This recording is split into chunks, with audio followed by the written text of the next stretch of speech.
Toyota CEO, if you're listening by chance, please, for the love of God, offer a naturally aspirated V6 in the Toyota Tacoma and the Toyota 4Runner, the Land Cruiser, and offer that V8 once more in that Toyota Tundra over there. I assure you, sales figures will skyrocket and will, more importantly, brand reputation will go through the roof. And that's what you want, right? You want to bring back your Toyota enthusiasts. Normally the Tundras are a bit more spaced out, but because they have so many, combined with the Tacomas down there, they're all kind of squeezed and crammed together here. So forgive me as I dodge, duck, dip, dive, and dodge to get in here. Here we have one for $78,000. This one happens to be a Platinum Crew Max. I know a lot of people who have purchased this platform and then within 6 months actually sold it. I was one of them. About that 23 Tundra TRD Pro. I was just largely underwhelmed with putting my foot on the brake, hitting the start button, and hearing the engine kind of buzz to life. When you throw spaghetti at the dartboard, you're undoubtedly going to hit the target, and that target comes in the form of the best-selling midsize pickup truck award. Of course, they're going to win that when they pump out far more than the competition of any other midsize pickup truck. I'll be honest with you, I don't hate it. There's parts of it I don't love, that's for sure. I don't like the taillights. That whole back portion feels a little wonky, little fourth generation-esque of the design cue there with the going up. I can't unsee the fact that that rear handle sets higher than that front handle. I just can't unsee that. That confidence level is definitely lessened with the new turbocharged four-banger, right? The hybridization of this, it's just overly complex. You can no longer pop the hood on this and work on it with any level of confidence. Hey YouTube, Untamed here. Toyota dealerships across the United States are having to get very desperate and very creative in order to move their new generation Toyotas here. I'm talking their off-roading segment, the Toyota Tundra, the Tacoma, the Sequoia, the Land Cruiser, the 4Runner, even that new generation 4Runner, the 6th gen. People are not wildly excited about it. They're not excited about any of these platforms right now. In today's video, I'm going to highlight just how wildly overpriced and overproduced each of these platforms are. For fun, I'm going to let you guys know how many of each platform are available right now within a 500-mile radius of where I live, and most importantly, I'm going to wrap up the video with highlighting just how much you can expect to get off of each vehicle right now here in May in 2025. You can expect a pretty large discount and an incentivized interest rate in order to buy one of these. So stick with me to hear it all. Now the winters here in Wyoming can be quite brutal sometimes, and because of that, most people here either buy a large four-wheel drive SUV or a truck like the Toyota Tundra here. At least you would expect them to. But well, you're seeing what you see before me here on purpose. When you look at the price tags of so many of these Tundras, we're teetering well into the high $70,000 range. Some of these actually tick over 80 grand, with the capstone being $82,000, $84,000, which is absolutely absurd. People are just not wildly excited about this platform. And when you look at the reliability ratings given the main crankshaft bearing safety recall, people have lost confidence in it. It's just not scratching the itch. I've said it many times on the channel, and I will keep beating this drum. People buy Toyotas for 3 reasons. Reliability, simplicity, and affordability. All 3 of those things have gone out the window entirely with these new generation Toyotas here. Let's face it. Obviously, inflation is a part of the equation, but corporate greed is certainly driving the problem. Let's be real with one another. So many of these platforms here, well into the $70,000 plus range. So many of those Tacomas down at the far end, $50,000 plus. So many of them. In the TRD Pro and Trail Hunter, heaven forbid you want the top trims because you're spending dang near 70 grand for those mid-size pickup trucks. Absolutely absurd. Normally the Tundras are a bit more spaced out, but because they have so many, combined with the Tacomas down there, they're all kind of squeezed and crammed together here. So forgive me as I dodge, duck, dip, dive, and dodge to get in here. Here we have one for $78,000. This one happens to be a Platinum Crew Max with the hybridized iForce Max. But get a load of that price tag. That right there, people are not flocking out to pay that much for a Toyota Tundra, I assure you. The monthly payments on this, if you were to finance the bulk of it, is easily $1,500 or more per month. And seriously, I wish I was being dramatic with you guys, but I would say the average price of each of these Tundras here before me, I would say is just over $70,000. So that is now our new average, and it's kind of a shame when you look back at the previous generation Toyota Tundra back in 2021 and older with the naturally aspirated V8, the reliable V8, that high-end price tag was $54,000 for the TRD Pro. But here we are, now we have SR5s teetering at that price point or more, which is absolutely insane. And well, we have an example of just that. This here is a 2025 Toyota Tundra SR5, quote unquote, a bare bones model. But look at that price tag. That's how much my 2021 Lunar Rock Tundra TRD Pro, top of the line TRD Pro, cost me back in 2021. But now, well, that's SR5 price. which is pretty pathetic, huh? I find it quite comical that the new generation Toyota Tundra owners are quick to beat their chest, claiming that they're seeing record-setting sales figures for this platform. Well, there's a reason for that, and let me paint that picture for you. For starters, we all know about the main crankshaft bearing safety recall that was issued last year on it. They left debris in the engine during production that ultimately led to engine failure on so many of their platforms. That gave the Tundra a tremendous black eye, and rightfully so. And because of that, there was kind of a backlog that built up. They weren't selling. These were not flying off the shelf at that point, and rightfully so, right? And because of that, that developed a little bit of a bottleneck, this backlog. And what happens when a dealership wants to issue huge discounts on their backlogged inventory? I'm talking $8,000 to $12,000 off, became quite commonplace on the Tundra with, in addition to, incentivized interest rates. Of course, they're going to sell those units, and they're going to get a lot of people, probably like yourself, that lean on the brand's reputation. They rest on the laurels of Toyota, and they go out and buy their Tundra because Toyotas of the past have always been reliable, simplistic, and affordable. Not anymore, right? They will fall victim to it and buy this platform and hugely regret it soon enough. But we're all human, and what do? We always justify our purchases. It's human nature for us to do that, so I don't fault you. I bought this too. I bought a 2023 Tundra TRD Pro back in 2023, and well, it didn't take me long to regret it. You will too. And I'd like to be clear here. Toyota has never done the types of discounts and incentivized interest rates on this Tundra platform ever before. Generally speaking, they'll do one or the other. They'll either discount the truck or offer you an incentivized interest rate. But Toyota did both. They have been doing both throughout the last year and a half because, well, they saw the writing on the wall. They saw that people were not flocking out to spend $80,000 on a Toyota Tundra, and well, they got creative.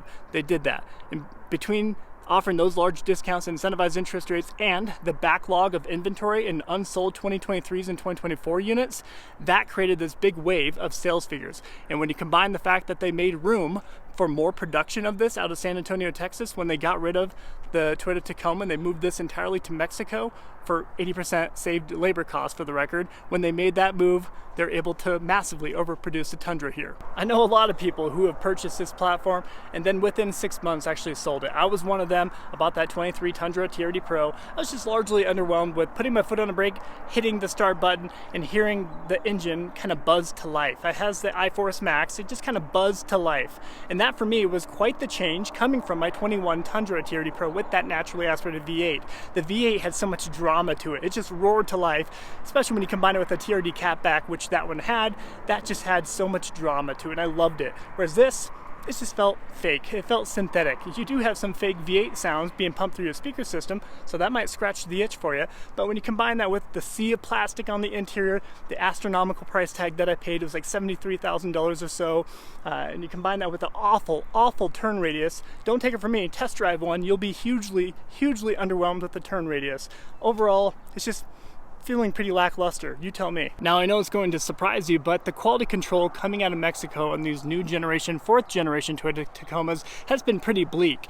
And when you combine that with the fact that they uptick the price tags 20 to 25% across the entire lineup, well, that's a large reason why they're sitting collecting dust on so many dealership lots. Here we have a limited over $58,000, has the iForce Max, a 2.4 liter turbocharged 4-banger underneath the hood, hybridized turbo 4-banger. Here we have a non-hybrid example. Let's see how much this one is. So dang near $45,000 for this Tacoma TRD Sport. Cloth interior, pretty sparse on the inside. Let me show you just a couple more. Here we have another limited, so we can expect maybe the high 50 range for that one. Another TRD Sport. We might have an SR5 here. Should theoretically be cheaper. Let's see. It is a little bit, but still, this same truck, not that long ago, was $30,000 to $35,000. But now look at it, over 42 grand for this SR5. Let's see if we can get a TRD off-road here. Well, we have an iForce Max version of the TRD off-road. What's your guess? Let's see. Well, right at $50,000. This tends to be the median here. $50,000 for this Tacoma TRD off-road, again cloth interior, but sporting the iForce Max. Let's see here. Here's a non-iForce Max TRD off-road. This will be a good example for you. $46,000. So the iForce Max really kind of bumped it up about $4,000 here between these two TRD off-roads. And for fun, I'm gonna look at this one here. Another TRD off-road with the iForce Max. And there, well, there you go. Look at that, over $54,000. Absolutely absurd. And I know I beat this to death on the channel, but I mean it, all right? I really am a Toyota enthusiast. I love Toyota. I want them to make these positive shifts and changes back to their core values as a company, and I mean that. Toyota CEO, if you're listening by chance, please, for the love of God, offer a naturally aspirated V6 and the Toyota Tacoma and the Toyota 4Runner, the Land Cruiser, and offer that V8 once more in that Toyota Tundra over there. I assure you, sales figures will skyrocket, and will, more importantly, brand reputation will go through the roof. And that's what you want, right? You want to bring back your Toyota enthusiasts. You're going to sell them. They're throwaway vehicles. People will come out and buy them because, well, they do. Just like with GM, Ford, they'll come out and buy these vehicles. They're fancy. They got all these bells and whistles on it, but the quality's no longer there. Give them these very reliable, naturally aspirated platforms, and they're going to fly off the shelf. You would not see this huge lineup behind me if you did that, I assure you. In my personal opinion, the Toyota Tacoma epitomizes the problem with new generation vehicles today. Not just from Toyota, I'm talking from all vehicle manufacturers. What do? They're lessening the displacement size of the motor. We went from a 3.5 liter naturally aspirated V6 in the third generation Toyota Tacoma to this 2.4 liter turbocharged 4-banger underneath the hood. They lessened the displacement size. They outsourced production to a cheaper labor country where they save about 80% on labor costs alone to produce this vehicle, all while at the same time hiking up the price tag substantially. Like I said, 20 to 25% more than just the previous generation from 1 year apart. 2023 to 2024, 20 to 25% higher, which is insane. And obviously there is no shortage of them here at my local dealership, and this is going to be a very common sight at your local dealership too, I'm sure of it. Unless you live in a highly populated area, you know, where people have more money than brains, they might just flock out and buy these. Again, buying them based on their reputation. Oh, it's a Toyota Tacoma, it's gonna be phenomenal, it's gonna be reliable, without doing the sufficient homework to realize that this Tacoma is not the same as the Tacomas of the past. So no shortage of them here. We even got some tucked out back here. There are plenty to choose from. And for fun, I did a 500-mile radius search just using AutoTrader, not even other platforms, but just using AutoTrader. I saw, I believe it was 1,758, right around there. I'll throw it up on the screen. That's within a 500-mile radius. And to be fair, obviously not all of those are available. Sometimes those sites are automatically populated by the dealerships, I get it. But that gives you an idea of just how many there are. And there could be actually a little bit more than that, right? Kind of goes both ways there. But no shortage of the Tacoma. And the last point I'll make on the Tacoma here is the production numbers. Toyota has always massively overproduced the Toyota Tacoma. And well, when you throw spaghetti at the dartboard, you're undoubtedly going to hit the target. And that target comes in the form of the best-selling midsize pickup truck award. Of course, they're going to win that when they pump out far more than the competition of any other midsize pickup truck, right? Far more than the Chevy Colorado, the GMC Canyon, the Nissan Frontier, way more than those platforms. The Jeep Gladiator, blah, blah, blah, you get my point here. So last year, they sold just over 192,000 units here in 2024. The year previous to that, with the previous generation, it was 234,000 that they sold. So already quite the decrease there. So you guys know I live in Wyoming, and it's pretty desolate here. There's not a whole lot of cities close together.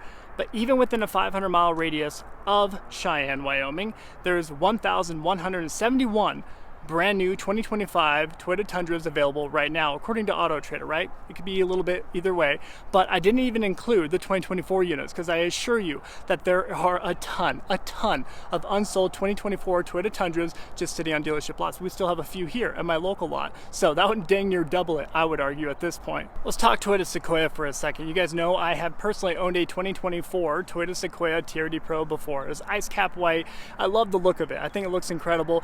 All the body lines look great, and just the proportions of the Sequoia, even compared to the Tundra, obviously based on the same platform, just feel a bit more fitting, right, for that vehicle. But there are a lot less Toyota Sequoias available. They massively overproduced the Tundra by comparison. Just this last year in 2024, they sold just over 26,000 Toyota Sequoias sold. And within a 500-mile radius of where I live here in Wyoming, there's only 171 available. So much less of the Sequoia.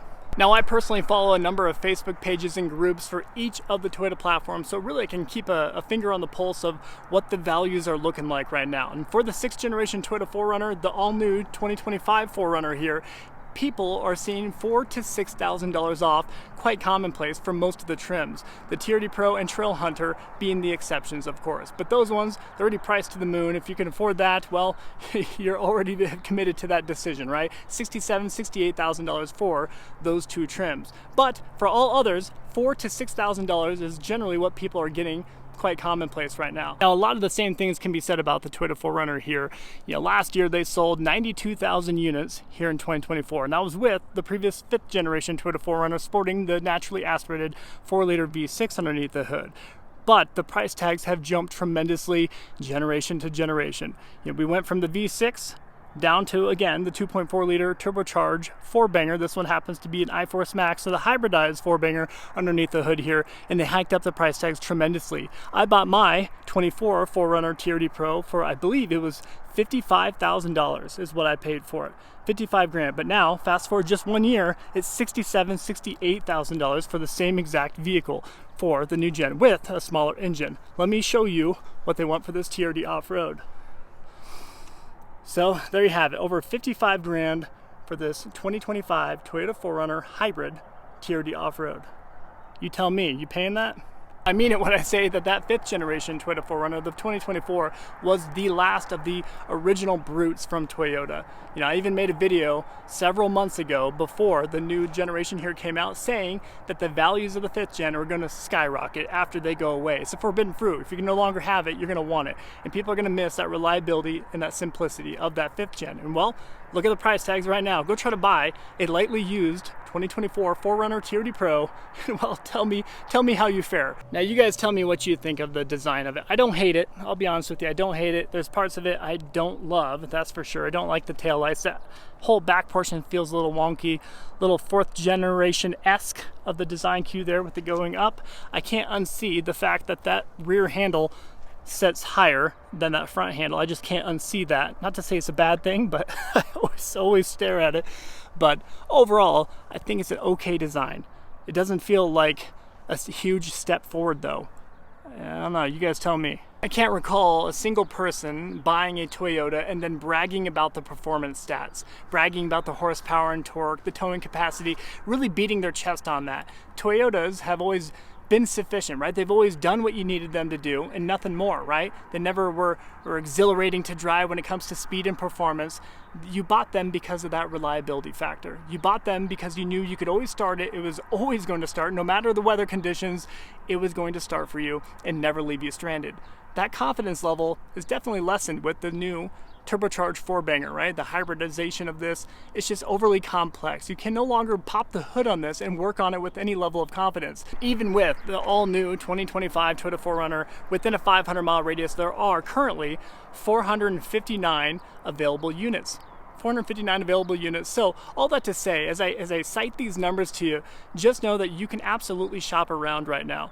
There is going to be a dealership willing to play ball with you, and if it's not your local dealership, just pick up the phone, start calling around maybe a state away. I assure you, somebody out there is going to be desperate enough to offer you a huge discount and a tremendous interest rate. So be patient, call around, and be willing to get in your car and drive for it. Now, that 6th generation 4Runner over there and this new LC250 Land Cruiser, they both have one thing going for it, and that is the fact that they're still built entirely out of Japan. They produce far less of the Land Cruiser compared to, I would say, the 4Runner, the Tacoma and Tundra. They produce a lot more of those vehicles. The Sequoia and the Land Cruiser are kind of on par right now with one another with production numbers. That'll of course change as time goes on and they expand their footprint, of course, within their facilities. But as of right now, Land Cruiser and 4Runner still built out of Japan. You tell me, at $70,000, this particular Toyota Land Cruiser just doesn't feel worth it, right? We used to have that naturally aspirated V8 within the 200 series, the previous generation, but now we're forced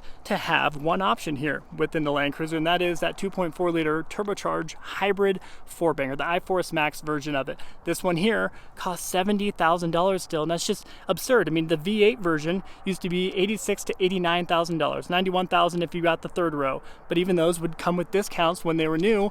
You can get them closer to the $80,000 range back then, but now, well, don't even bother looking at the price tags of a 2021 or 2020 Toyota Land Cruiser, or especially a Heritage Edition. Those are teetering $90,000 plus right now if they have low-ish miles, which is absolutely insane, right? But people miss it. They miss that reliability They miss the simplicity. And this here, well, this ain't it. I mentioned how the new Land Cruiser here is not produced nowhere near as much as the Tundra and the Tacoma over there. Last year, they sold just over 29,000 units within the United States. And well, as such, only 180 brand new 2025 Toyota Land Cruisers are available within a 500-mile radius of me.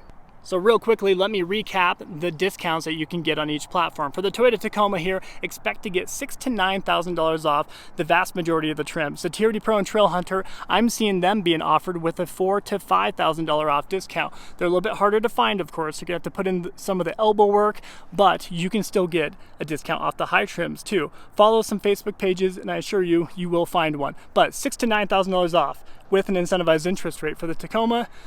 For the Land Cruiser in particular, I'm seeing a lot of $4,000 off, sometimes $5,000, but again, the lesser production numbers really kind of impacts their ability to sell these at a larger discount, right? Because there's far less of them sitting on dealership lots, they're more likely to sell, right? And they're unique. You know, people see the Land Cruiser nameplate and they get excited without doing a ton of homework into this new platform here. But $4,000 to $5,000 off is what you can expect on all of the trims there. Let's talk the Tundra. The Tundra, perhaps the most interesting one. I would comfortably tell you guys, do not settle for anything less than $10,000 off any trim. You know, the TRD Pro, that's gonna be a tough one to fight. You know, it really depends on where you live with the TRD Pro. Sometimes they hold firm just because it has that TRD Pro name on it. But even those, I'm seeing with a $6,000 off discount on occasion. But across all of the lineup, $8,000 to $12,000 is where you wanna land with it. And that's including an incentivized interest rate. For the Toyota Sequoia in particular, I'd expect $5,000 to $8,000 off. That's quite commonplace right now. I bought a TRD Pro last year, and last year I got $3,000 off the TRD Pro, the high trimmed or the more desirable option, right? But even then, I got $3,000 off of it. So I'm confident you can do even better than that right now. But again, they produce a lot less of the Sequoia, as of right now anyway, comparatively to the Toyota Tundra, let's say. So that's a big part of the reason, right? They're like the Toyota Land Cruiser, they're actually selling because there's not many of them on the lot. And as I've hinted at already with the 4Runner over there, expect $4,000 to $5,000 off right now, here May of 2025. I do believe that discount is going to get much larger as we teeter deeper into the year here, much like what we saw with the Tundra and the Tacoma. The Tacoma in particular, they were getting pretty sporty and pretty creative very quickly. So right now, $4,000 to $5,000 off. TRD Pro and Trail Hunter, maybe $1,000 or $2,000 off is what I would expect. So we'll wrap up the video there, guys. I do believe Toyota has an opportunity here. They have an opportunity to do a 180 a bit when it comes to their powertrains, offer these reliable platforms again with the naturally aspirated V6 and the V8, and just watch what happens. Sit back and watch what happens. We're already seeing EPA regulations and restrictions get peeled back a little bit to afford vehicle manufacturers the luxury and opportunity to kind of lean into their roots a little bit more. So I'm hopeful, I'm kind of praying, I know it's wishful thinking, but I hope Toyota makes a pivot back to their core values. So as always, I do sincerely appreciate you taking the time to tune into these videos. If you found any value in it whatsoever, please consider liking and subscribing. Your support means a ton, and I promise you, it does not go unnoticed. Until next time.